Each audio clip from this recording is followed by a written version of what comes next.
Hello people, back at it again, another episode of The World is Burning. Shout out to the 430 subs in the community. Love you all. Keep it coming, keep it coming. We're having a great community right now. Lots of comments going on these videos. It seems like this is a big issue. A lot of people are wanting to talk about the economy. And that's what we're doing with this website. If you're new here, take a seat, enjoy, welcome, join the community. We're just looking at these economic issues everyone's going through, and we're going to be documenting some of these collapses that'll be coming our way relatively soon, I believe. Today we're looking at rents in the UK. If you're in the UK, leave me a comment. I want to know what your thoughts are. But look at this here. ONS statisticians recorded a 6.2% rise on rents paid by tenants across the UK in December 2023. Not good, not good, not good. The prices are going up. Other measures show how renters are paying more than ever. Rightmove revealed that January 2024, that advertised rents are up 9.2% higher than a year previously. Tenants outside London were typically facing average rent of £1,280. That's an unsustainable amount, people. I think we all realise that at this point. But it's not coming down anytime soon. Not coming down anytime soon. Some of the charts representing it, renting is increasingly unaffordable. I mean, look at this, guys. The median everywhere, everything's red on this map right now. It's very rare, like North Yorkshire, a few places in Scotland, a few places in Wales have relatively decent rents, apparently, according to this. But look at all these red spots. These are places that are way above average. So yeah, guys, I don't see it coming down anytime soon. So what we're going to do is we're going to have a quick look and see what people in the UK are saying about rent right now. For average, what would you say? A room in a house share average in London now, 1,000 to 1,200? Just going to stop this here. This is a room in a house share in London. That's not even a flat to yourself. That's not a house to yourself. In a room share, even with strangers you don't know. Exactly. Yeah, with strangers. And not a great... No ensuite. Often no, definitely no ensuite. No. Shared bathroom. Yeah. And invariably no outdoor space. Yeah, exactly. Of course, For you're not getting outdoor space. Very basic one bed, we're talking 2,100 plus. Yeah. That sounds Absolutely. about right, doesn't it? Yeah. And then look at this, guys. With the average UK monthly salary standing at 2,297, how can you be paying over £1,000 for your rent, just for your rent? Rough. I am a property guardian. I live in a... Why is rent expected to rise 6% in 2024? The average private rent ended 2023 9.5% higher than in December 2022. Yeah, that's what we're saying. And since the first COVID lockdown is estimated to have risen by 26%. Classic. There are a couple main factors involved in this. The demand for decent rental properties being larger than supply, made worse by the current cost of borrowing. Yeah. With 14 consecutive interest rate price hikes, buy-to-let landlords have been selling up, raising rent, or soldiering through. Due to higher borrowing costs, however, would-be first-time buyers are stuck in the rental section for longer, fueling demand. This could be a make-or-break time for property developers. With demand for rentals, setting up affordable housing and converting larger buildings into HMOs could be a very beneficial option. One of our properties is a 3-bed semi being converted into an 8-bed HMO. It's a lot of work, just like all property, but to be successful as a property developer, you need to be able to predict and follow the ups and downs of the market, or be left to an unsellable property. And that's it. I've been seeing a lot of this, guys, where people are converting a 3-bedroom house, a 4-bedroom house into a bed sit with like 8 bedrooms in just to squeeze as much profit out. And it's not all landlords. You have these big corporate landlords, guys, who are putting the prices up, and they don't need to be putting the prices up. But a lot of landlords in the UK, they are people who just have a secondary house or 2 or 3 houses, but they still have mortgages on those, so they're almost forced to put the prices up. I do think there's a lot of price gouging out there, though. Leave me a comment. Do you think there's a lot of price gouging going in the UK rental market right now? The shocking thing about this property is that the price has actually gone up. When this property was initially listed, it was £1,500 and it's gone up by almost £500. Not quite sure what's going on here. So essentially, we have what seems to be, it looks like a single room, and they've placed a double bed. And next to it, a tight little squeeze between the bed and the wall, they've managed to squeeze in a wardrobe and a storage shelf, all for £1,972 per month. At the other end of the room, you have this makeshift kitchen, which has a hob, an oven, a sink, and some storage cupboards for food and etc. Opposite this makeshift kitchen, we have storage cupboards again. I'm not entirely sure what you're going to put on there. You're going to put clothes? Are you going to put items? I see that in the left side of the picture, they've been somewhat generous by actually offering a cupboard where you could put your clothes essentially right next to the stove. If you want to work from home, you can use that makeshift desk to eat your food or work from home.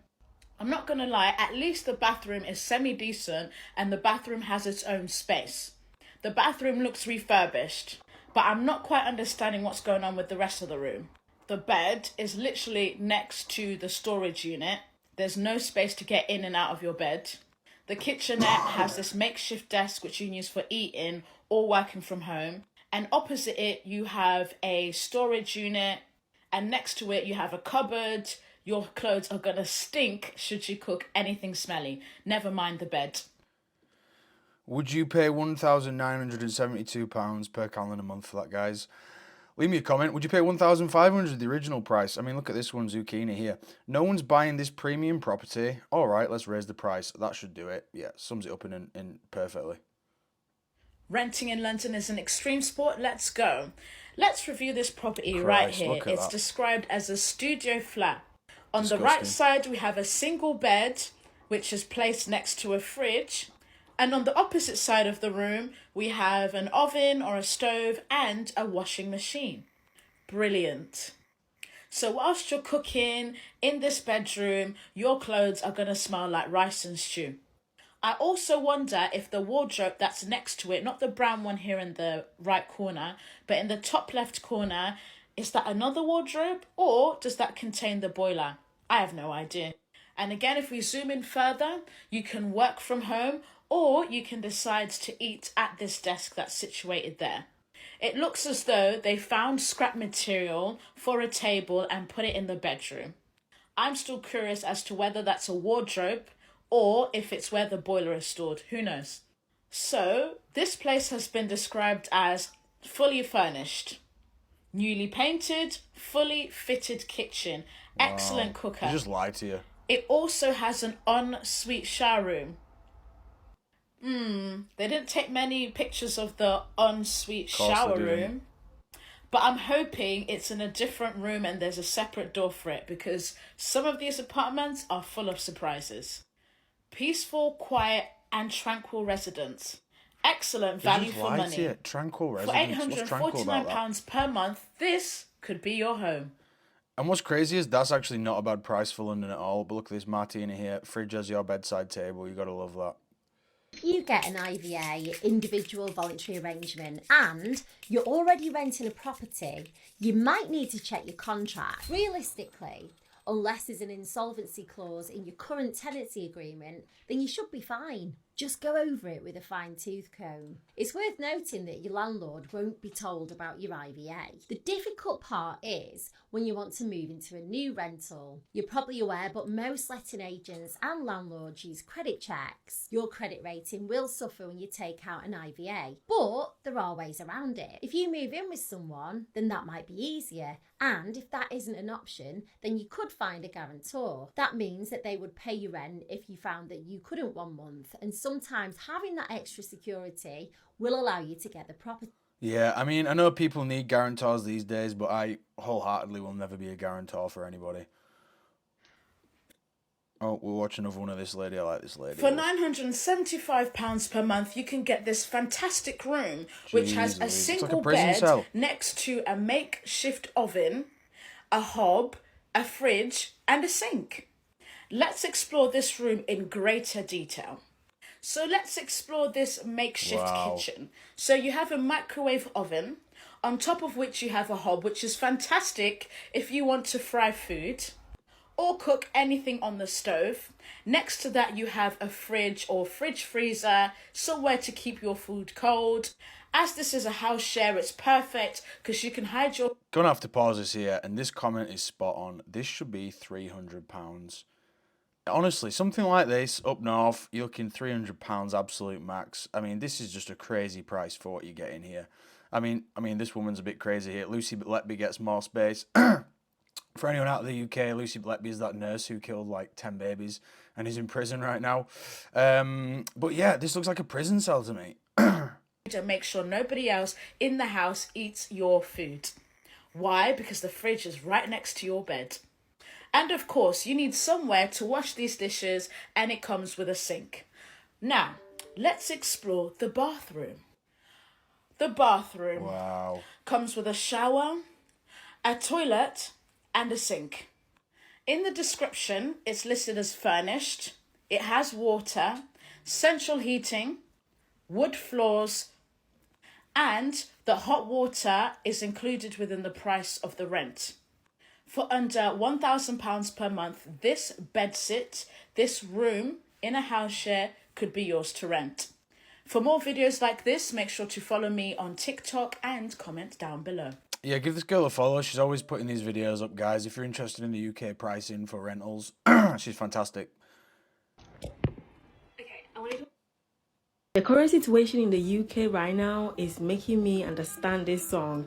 If we continue to give temporary solutions to the poorest of the poor, to the poorest of the poor. No, because tell me why I'm going to sleep with the jacket on. Like, am I going to like Ireland or Antarctica? Like, what is going on?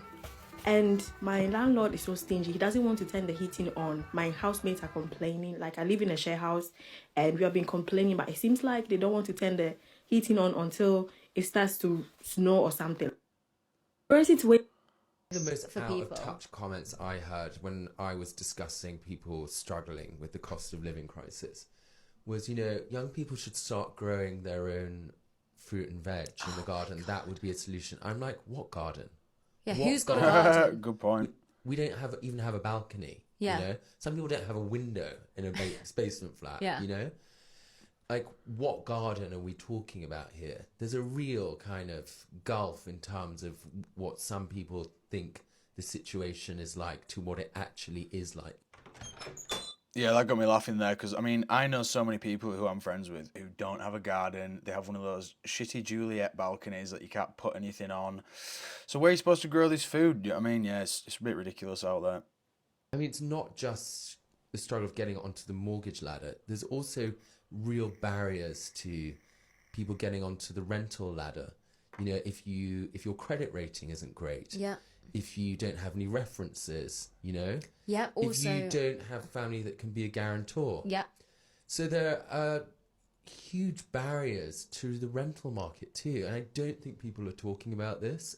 You know, I hear about it on the shop floor all the time. You know, young people trying to sign for a flat and scrambling around trying to find a guarantor. Yeah, guys, it's even hard to get on the rental market these days. Is she here? When is the revolution? The shop floor? Let's go. But in the meantime, let's get the Tories out, please. I actually don't even think getting the Tories out will do anything at this point. If you have Labour in, I honestly don't even think it will make much of a difference. Everyone's asleep at the wheel, people. She's back and she's going to tell you what's happening with mortgages, interest rates, house prices, and currently what is going on with the rental sector. Well, get this. They're coming down. Now, landlords, you're not going to be too happy to hear about this, but London is showing signs of rents coming down. Rents coming down. Simply the reason for this is because the affordability pressures are slowing the market down. And 2024 is going to be a remarkable year for this particular thing. Obviously, previously, I keep thinking interest rates, right? Rents. Previously, rents have just gone up crazily and landlords have put them up because their mortgage interest rates have gone up. But how and why that should even be the case, you know, it is a reflection of the market as well. I do know that landlords have put it up, though, because their mortgages went up and the tenant had no choice. So things are changing from the tenant scene as well, which I'm welcoming. I mean, ultimately, when you think about it, the banks are doing the same to the landlord and the landlord's just passing it on. So really, we shouldn't be pissed at the landlord. We should be pissed at the banks because the banks they're messing it up and we're all suffering as a result of it.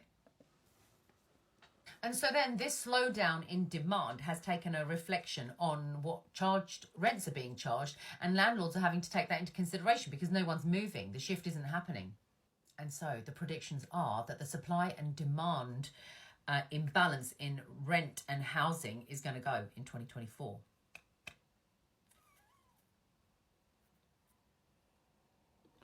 Yeah, I don't know about that. I don't think the prices are going down anytime soon. We'll do one more, then get out, the guys. crisis that's going on right now. So scenes like this, where you're seeing over 50 people queuing up for a single property in East London, is becoming more and more of a regular occurrence. And the really scary thing is, and the reason more attention needs to be brought onto this, is not only is it not getting better, looking at all the metrics, it looks to be heading in a worse direction. For the last 7 to 8 years, we've seen landlords consistently selling up at a much higher rate than landlords making new purchases. A lot of this is due to the host of anti-landlord legislation that has brought in, that has made conditions hostile for property investors. So a lot of them have decided to say it's probably not worth the stress, to call it a day and to liquidate their entire portfolios. Then we had the mini budget last year, which shook up the mortgage market, and for a lot of property investors that was the final nail in the coffin. So what's the result? So this is the result of a poll from a property event that I went to last week, which is confirming a lot of what we're already seeing. The blue bars are the ones that show people agreeing. The first one shows agreement that a lot of landlords are going to move over to short-term lets, which in itself is a problem, because short-term lets are generally tailored for people that aren't local. So what that means is it takes that property away from the local lettings market. It's overwhelmingly agreed that independent landlords will fall, which we're already seeing. It's overwhelmingly agreed that available properties will fall, which we're already seeing. It's overwhelmingly agreed that rents will rise, which again, we're already seeing. So some of you might be saying, of course you do, you're a property investor. Why should we make conditions better for landlords? Well, the way I see it, it's not making conditions better for one group in particular, but the best solution for the housing crisis that we're now undoubtedly all in. What people need to understand is more rental stock benefits tenants, as there's more choice available. By far and away, the most common argument I see for people wanting to get rid of landlords is putting all of the blame on landlords for properties and houses being unaffordable. But if you take a moment to look at the stats, they are not the main factor, not even close. In the last few years, we've seen landlords sell up at the fastest rate we've seen over the last 20 years. But what has happened in pretty much that same time period?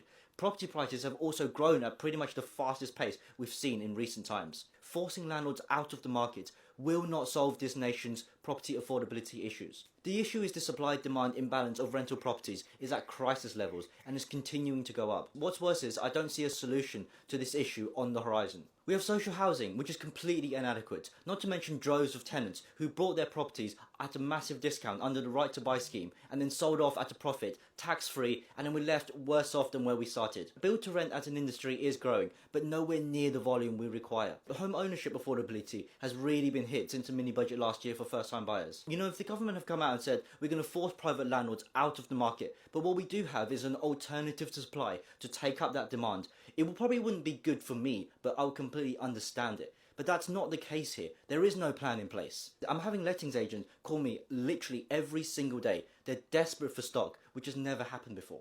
At the property event, Ben Beadle, CEO of the Landlords Association, addressed the whole anti-landlord rhetoric, saying, be careful what you wish for.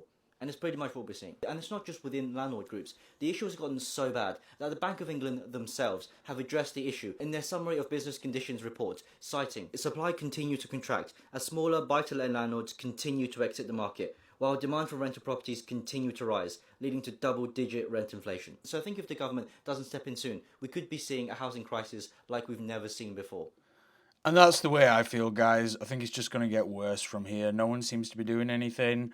Everyone's asleep at the wheel. All these politicians will say things, they'll come up with these policies, but it never really has a positive effect.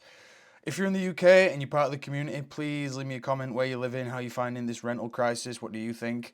And leave me, if you're around the world, leave it as well. I always like to hear, but this was a bit more of a UK specific one. But yeah, I'm not optimistic about this one, guys. Let me know what you think in the comments and I'll catch you on the next one. Bye.